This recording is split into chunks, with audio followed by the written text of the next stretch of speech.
Olá, bem-vindo ao nosso curso do Discipulado nível 1 e hoje o tema é a morte.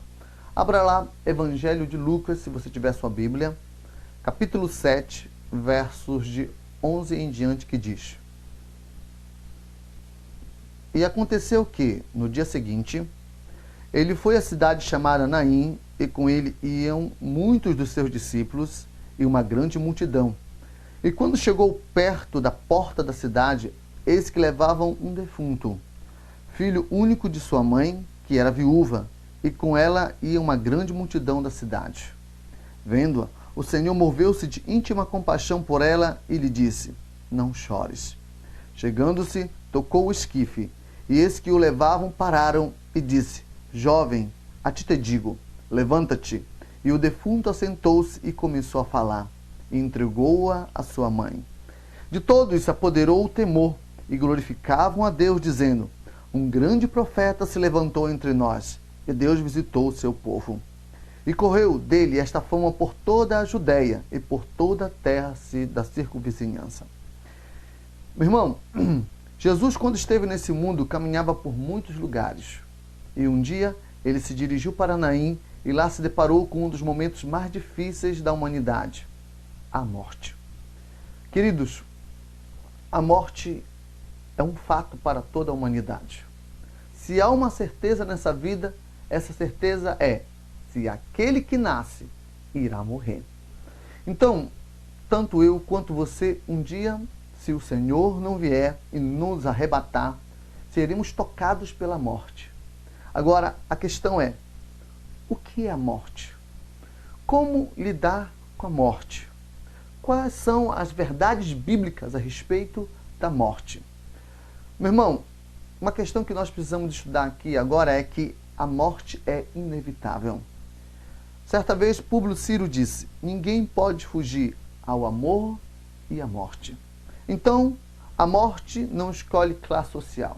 Você pode morar na Zona Sul, na Zona Norte, você pode morar numa casa bonita, ou você pode morar numa tenda, ou você, meu irmão, anda de carro esporte do ano, ou pega ônibus, não importa a sua classe social. Se você tem dinheiro no banco ou não, todos nós passaremos pela morte, independente das condições financeiras. O máximo que as condições financeiras podem nos proporcionar é condições de uma sobrevivência um pouco mais prolongada, mas nunca eterna, porque a morte sempre abaterá a todos. Agora, não escolhe idade. Meu irmão, você pode ter 16, 30, 12, 15, 20. Meu irmão, a morte não escolhe idade. Leva a todos. Se for o momento, não importa a idade, a morte levará. Outra questão: não tem hora para chegar. É por isso que nós precisamos estar sempre com a nossa vida colocada diante de Deus. É por isso que necessitamos ter a nossa comunhão com o Senhor sempre viva, nossa vida e nossa fé diante da cruz, porque não se sabe a hora e o momento. Dobramos a esquina e podemos nos deparar com a morte.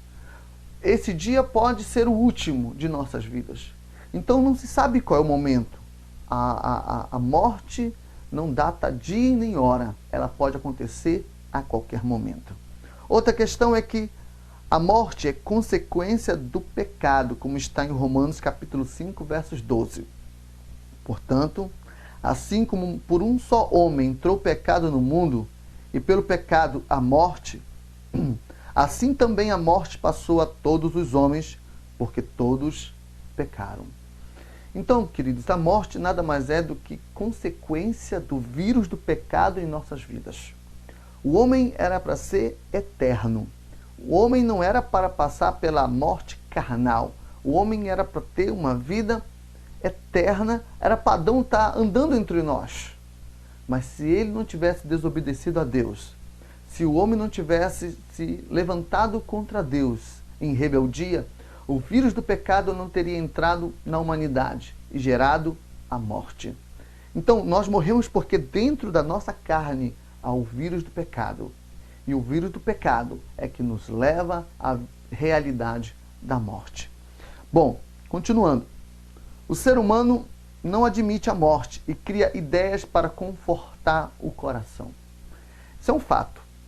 Ninguém aceita a morte e ninguém quer passar pela experiência da morte. Todos nós, se pudermos ser arrebatados, seria muito melhor do que passar pela morte. Mas é inevitável que muitas vezes passemos pela morte, porque não se sabe o dia em que o Senhor virá, soará a trombeta e quando nós seremos arrebatados. Então, a realidade é que muitas pessoas, quando se deparam com a realidade da morte, ou, por exemplo, da morte de um ente querido, de um pai, de uma mãe, de um irmão, de um amigo, de uma pessoa querida, muitas vezes o homem, até pelo seu psicológico, cria mecanismo para confortar o seu coração. Quando alguém morre, de repente, às vezes a ficha demora para cair. Às vezes a pessoa não consegue acreditar que aquela pessoa se foi até o dia do Senhor. Então, é difícil para muitas pessoas aceitar a realidade da morte. Então, o que acontece?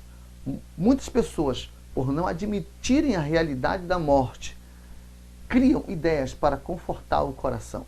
Alguns dizem: quase todos serão salvos, porque os que foram mal nesta vida irão para o purgatório e lá salvarão. Então, há pensamentos que giram em torno disso aqui.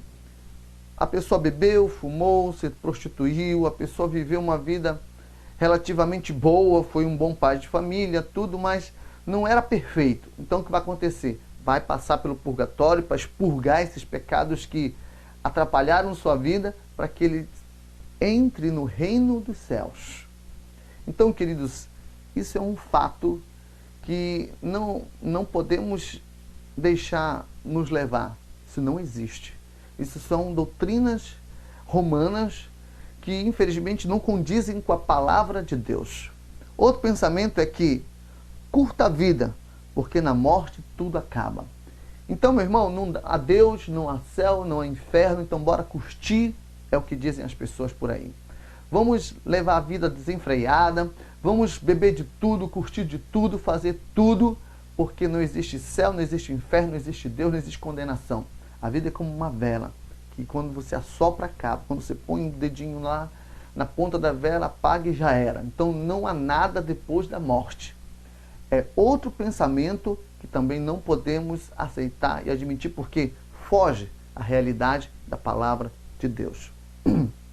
Outros dizem também: a morte é um estágio temporário até que o homem se prepare para reencarnar em outra espécie superior de vida. Então, o que acontece? Há muitas pessoas que se prendem a essa filosofia e a esse pensamento, porque é algo assim até então bonito. Ah, ninguém morre. Vai apenas passar de um outro estágio de vida para ser mais elevado. Na verdade, ninguém morre. Você passa para por uma experiência de reencarnação. Você morreu nesta carne, mas você vai ressurgir no tempo determinado como um passarinho, como um cão ou como uma outra pessoa, para que você se aprimore a cada vida que você vai recebendo. Então, na verdade, esse pensamento é um pensamento muito divulgado hoje em dia, como se vê filmes, se vê programas. Até então, as ideias espiritualistas de Chico Xavier, eles estão virando até filmes, livros, estão vendendo muito, porque é uma filosofia que conforta o coração. Na verdade, ninguém morre. É apenas um estágio que a pessoa se prepara para reencarnar em uma outra espécie de vida superior, para melhorar cada dia mais o seu espírito. Coisas desse gênero. Mas isso não condiz com a palavra de Deus. Isso bate de frente com as verdades da palavra de Deus. Meu irmão, então, terceiro, para onde vai o homem quando morre? Já que não existe purgatório, já que não existe a questão de reencarnar em outras vidas, para onde é que o homem vai? Primeiro, o corpo vira pó. A palavra de Deus diz: no suor do teu rosto comerás o teu pão, até que tornes a terra, pois dela fostes formado, porque tu és pó, e ao pó tornarás. Então, queridos, essa matéria aqui foi feita da terra. A palavra de Deus diz que o Senhor formou o homem do pó da terra, criou um boneco e soprou nas suas narinas, e o homem se tornou alma vivente. Então essa matéria aqui, meu irmão, vai se decompor. O homem, quando morre, primeiro vira carne em putrefação, depois vira carne seca, depois vira esqueleto, e depois esse esqueleto vira pó. Então a realidade do corpo é virar pó. Até então o homem é formado de corpo, alma e espírito. Então o corpo, segundo a palavra de Deus, tornará a terra, virará pó. Ok? Outra questão. O espírito que dá vida volta para Deus. Então, as escrituras nos afirmam que nós fomos criados do pó da terra e o Senhor soprou em nossas narinas e nos tornamos almas viventes. Pode meditar isso no capítulo 2 de Gênesis em diante, que você vai se deparar com essa realidade. Então o que acontece? Esse sopro é a vida. Só existe o homem porque esse sopro está nele. Se esse sopro sair, essa carne, ela se desmonta e morre. Essa carne, ela se desestrutura e morre. Então só há vida, meu irmão, se há esse sopro no homem. Enquanto houver o sopro de Deus, há vida. Mas quando o homem de fato morre, esse sopro volta para Deus. Então é por isso que afirmamos que todos os homens têm um pouquinho de Deus em sua vida, porque o sopro está dentro de nós. A carne vira pó, o espírito que dá vida volta para aquele que o deu, para o Senhor. E a alma? A alma pela morte é introduzida no mundo invisível dos espíritos desencarnados, para aguardar a manifestação da vinda de Cristo, como está em Hebreus 9:27. E, assim como aos homens está ordenado morrerem uma só vez, vindo depois disto o juízo. O que é a alma? A alma é os nossos sentimentos, as nossas emoções, as nossas lembranças. Então, quando o homem morre, o corpo vira pó, o espírito de vida volta para Deus e a alma é introduzida no lugar que Deus reservou para ela. E ali permanece até a manifestação da volta de Cristo. Ok? Continuando. Os justos que vivem em paz com Deus vão para o seio de Abraão, como está em Lucas 16:20. Aconteceu, morreu o mendigo e ser levado pelos anjos para o seio de Abraão, e morreu também o rico e foi sepultado. Então o que acontece? A alma, que são nossas emoções, nossos sentimentos, nossas lembranças, elas irão para um lugar chamado seio de Abraão, ou também conhecido como paraíso ou céu. Compreenda que seio de Abraão, céu ou paraíso não tem nada a ver com o reino de Deus, a Nova Jerusalém. Quando a pessoa morre, não vai para a Nova Jerusalém ou o reino de Deus. Ela vai primeiro para o seio de Abraão. E esse texto de Lucas nos revela essa realidade. Alguns dizem que esse texto é apenas uma parábola, mas ao analisarmos a palavra de Deus, vamos analisar que isso é uma história que Deus, que o Senhor Jesus conta para exemplificar realidades espirituais. Não é apenas uma parábola qualquer, não. É um fato histórico que Deus colocou para exemplificar a realidade da morte para nós. Então o que acontece? O homem, quando morre, sua alma vai para o seio de Abraão. Os justos, se você viver uma vida íntegra diante do Senhor, se você viver uma vida de comunhão com o Senhor, o destino da sua alma, a direção que a sua alma irá tomar é estar no seio de Abraão. Ok? E lá permanecem em plena consciência, como está em Lucas 16, versos 20 ao 24, que diz: Ao seu portão fora deitado um mendigo chamado Lázaro, todo coberto de úlceras, o qual desejava alimentar-se com as migalhas que caíam da mesa do rico, e os próprios cães vinham lamber-lhe as úlceras. Veio a morrer o mendigo e foi levado pelos anjos para o seio de Abraão. Morreu também o rico e foi sepultado. No inferno, ergueu os olhos, estando em tormentos, e viu ao longe Abraão e a Lázaro no seu seio. E clamando disse: Pai Abraão, tem misericórdia de mim, envia-me a Lázaro, para que eu molhe na água a ponta da língua. Então, o que acontece? O texto fala que o Lázaro, que era mendigo, morreu e foi levado pelos anjos para o seio de Abraão. E havia um homem rico, e esse homem rico morreu, e ao se dar conta, quando abriu os olhos, estava no inferno em tormentos. E havia um grande abismo entre o Lázaro e o rico. O rico, quando se viu na realidade do inferno, que até então, meu irmão, Hades e inferno são a mesma coisa. E o inferno e o Hades não quer dizer o fim de tudo.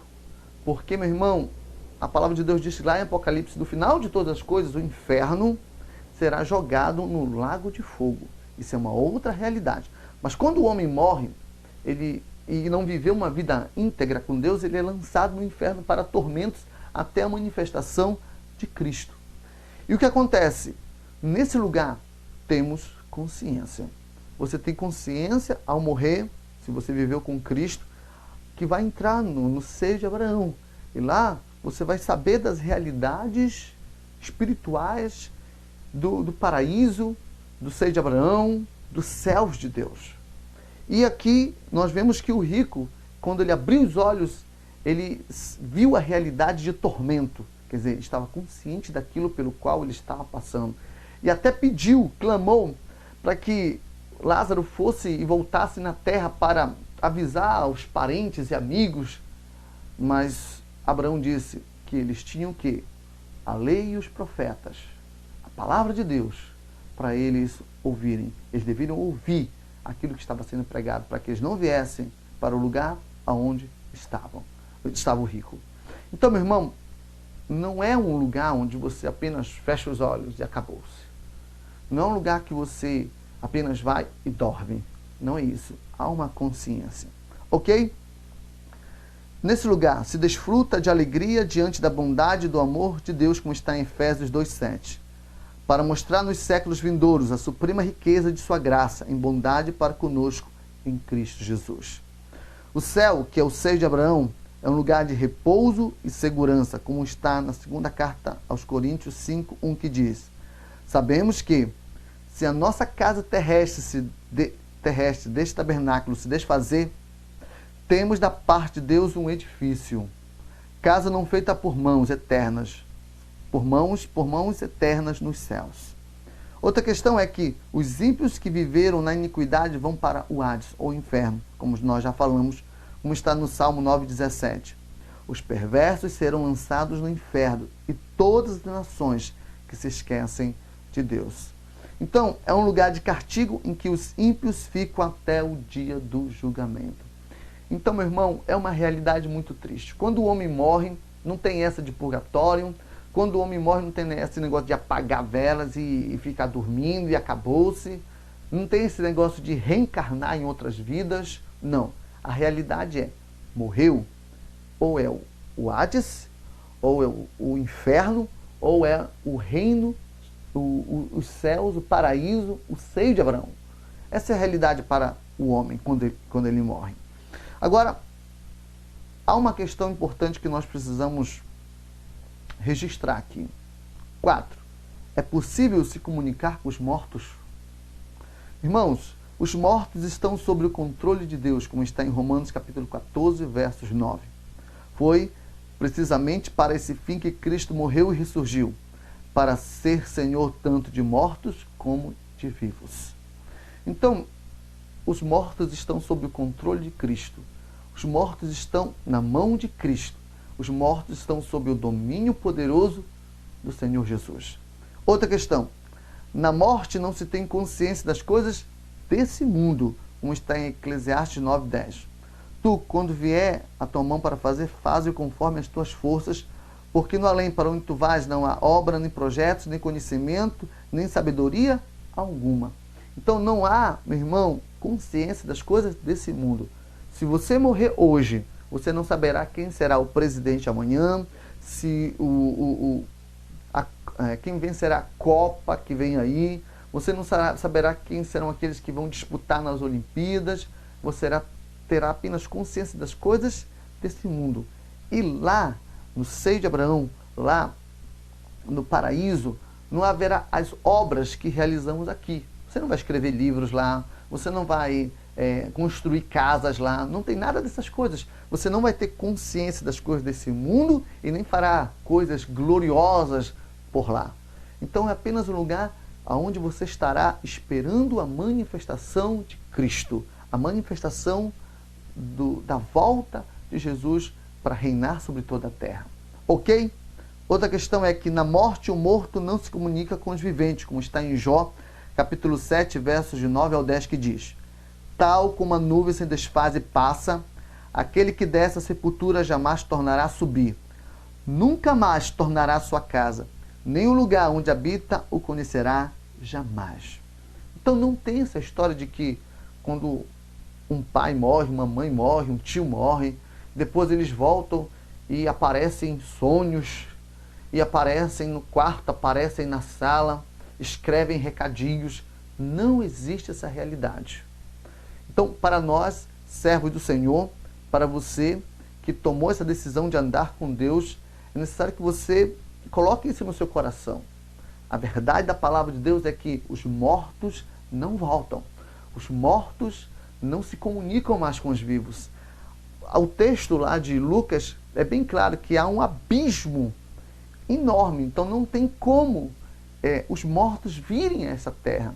E mais, os mortos estão sob o domínio de Cristo, sob o domínio do Senhor. Ok? Agora, quinto, se os mortos não podem se comunicar com os vivos, então quem são os que se comunicam? Porque nós sabemos que há vários casos de pessoas que dizem assim: não, eu vi o fulano de tal, que havia morrido, ele apareceu na minha frente, falou comigo.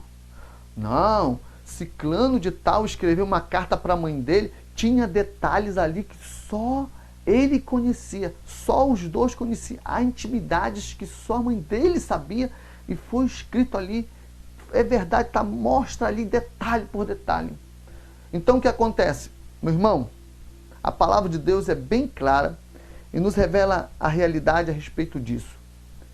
São espíritos malignos. Olha aqui, Apocalipse 12, 9 diz o seguinte: e foi expulso o grande dragão, a antiga serpente, que se chama Satanás e Diabo, o sedutor de todo mundo, sim, foi atirado para a terra e com ele os seus anjos. Então, meu irmão, há espíritos que foram expulsos dos céus. E onde estão esses espíritos? Estão entre nós, vagando entre nós. Há um texto bíblico em Gálatas, no capítulo 5, versos 10, se eu não estou enganado, que fala que Satanás é como um leão que está ao nosso derredor, nos sondando. A palavra de Deus é bem clara que Satanás ele está nos observando como um leão faminto. Então, se há um demônio que sempre está nos observando, então ele sabe para onde você vai, o que você falou, o que você escreveu, o que você fez, ele conhece a sua realidade, o seu cotidiano e as coisas erradas que você fez. Até porque eles estão de olho naquilo que nós fazemos para nos acusar futuramente, para esfregar o dedo na cara no dia do grande julgamento, as coisas erradas que fizemos. Então o que acontece? Eles sabem de tudo. Então, esses espíritos, vê aí, eles são mentirosos e capazes de se disfarçar em anjos de luz, como está na segunda carta aos Coríntios, capítulo 11, versos 14. E não é se de admirar, porque o próprio Satanás se transforma em anjo de luz. Então, meu irmão, Satanás pode surgir como um anjo bonito, maravilhoso. Se um anjo aparecer na sua frente, não vá logo se empolgando com isso, não. Pode ser Satanás. Se Satanás é capaz de se disfarçar em um anjo maravilhoso, por que ele não pode se personificar em pessoas? Ele pode se apresentar com pessoas. Espíritos demoníacos podem falar nos ouvidos de pessoas e contar detalhes sobre a vida daquele que morreu. Por quê? Eles conheciam o cotidiano das pessoas. É por isso que esses centros espíritas se promovem tanto, por causa de ação de demônios. Porque quando uma pessoa morre, quando um ente querido nosso morre, nos sentimos muito sensíveis. E esses demônios, eles se aproveitam desses momentos de sensibilidade que é do ser humano e lançam, né, palavras, mandam recadinhos, mandam dizer que está tudo bem, que está tudo legal, a passagem foi legal, a passagem foi boa, foi tranquila, não houve dor, sabe? Então, eles lançam esse tipo de palavra para quê? Para afastar o homem de Jesus. Meu irmão, a doutrina espírita, ela deixa bem claro que para ser salvo, você não precisa de Jesus, que você não precisa aceitar a Jesus, que você não precisa ter relacionamento com Jesus. Morreu, você vai ser o quê? Reencarnado depois. Então não há salvação, não há redenção de Cristo, não há sangue de Jesus para purificar. Então isso nos afasta do Senhor, isso nos afasta da verdade. Espiritismo nos afasta dos caminhos que Deus estipulou para nós. Então quem vive de espiritismo não precisa de Jesus. Mas os demônios é que querem isso, é que você se afaste de Jesus, que você creia em coisas que não existam. Tá ok? Sexto. E se a morte abater em nossa vida, será para sempre? Jesus na cidade de Naim se compadeceu da viúva e disse, não chores, e depois ressuscitou seu filho. Nós servimos a um Deus poderoso. Sua palavra é fiel, e Ele garante que no seu determinado tempo, Ele irá ressuscitar os nossos corpos. Nós iremos, meu irmão, ter corpos como o de Cristo. Jesus ressuscitou. Uma das provas maravilhosas do cristianismo é a ressurreição de Cristo. Não haveria cristianismo se Jesus não fosse, se Jesus não tivesse ressuscitado. Então, queridos, se Jesus ressuscitou, andou entre nós, passou meses aqui nessa terra e depois foi elevado aos céus, isso nos mostra que podemos confiar na palavra de Cristo. Ele tem o poder de ressuscitar. Olha, esse texto é claro, ele ressuscitou o filho daquela viúva com poder maravilhoso. Então entenda você que se a morte se abater alguém da sua casa ou abater a sua vida, confie no Senhor porque Ele tem o poder da ressurreição. E mais, Jesus garante a ressurreição em sua volta, como está na primeira carta aos Tessalonicenses 4, de 16 ao 18, que diz, portanto, o Senhor mesmo, dada a sua palavra de ordem, ouvida a voz do arcanjo e ressoada a trombeta de Deus, descerá dos céus, e os mortos em Cristo ressuscitarão primeiro, e depois nós, os vivos, os que ficarmos, seremos arrebatados juntamente com eles, entre nuvens, para o encontro do Senhor nos ares, e assim estaremos para sempre com o Senhor. Consolai-vos, pois, uns com os outros com estas palavras. Então, quando algum ente nosso morre, quando algum amigo nosso crente morre, não é momento de desespero. Pode sim que a tristeza nos abata, mas não é momento de desespero, porque temos a promessa do Senhor, somos cristãos. E os cristãos têm a promessa não de reencarnação, mas sim de ressurreição. O Senhor criou a alma vivente. E essa alma vivente, apesar de na morte ir para o seio de Abraão, o Senhor dará um outro corpo, um outro automóvel. Porque esse corpo aqui é como se fosse um automóvel. E quem você é realmente não está na parte externa, mas interiormente. Quando esse corpo se desintegra, aparece a realidade. Mas haverá um dia em que o Senhor nos dará um outro corpo, um corpo maravilhoso, que não vai ter dor, não vai ter doença que venha afligi-lo, não haverá morte sobre esse corpo, não haverá cansaço, preguiça. Será um corpo perfeito como foi o de Cristo na sua ressurreição. E isso deve confortar nossas vidas, porque esse corpo será capaz de ser eterno. Esse corpo não é eterno, mas o que nós receberemos de Cristo na sua volta será eterno. E nós reinaremos com Cristo para sempre. Console os outros com essa palavra, com essa verdade. Não existe volta de mortos, não existe purgatório, não existe reencarnação. Meu irmão, se porventura você estiver andando na rua e aparecer alguém morto, pode repreender que é demônio. Se você ouvir alguma voz que se pareça com a voz de um ente querido, pode repreender que isso é demônio, porque a realidade é que morremos uma só vez. Vamos para o seio de Abraão E aqueles que não viveram uma vida íntima com o Senhor vão para o Hades, para o inferno. Esperar a manifestação de Cristo. E no dia da manifestação de Cristo, receberemos um novo corpo para viver a eternidade. Essa é a promessa do Senhor para nós. Que isso fique guardado em seu coração. Até a próxima aula.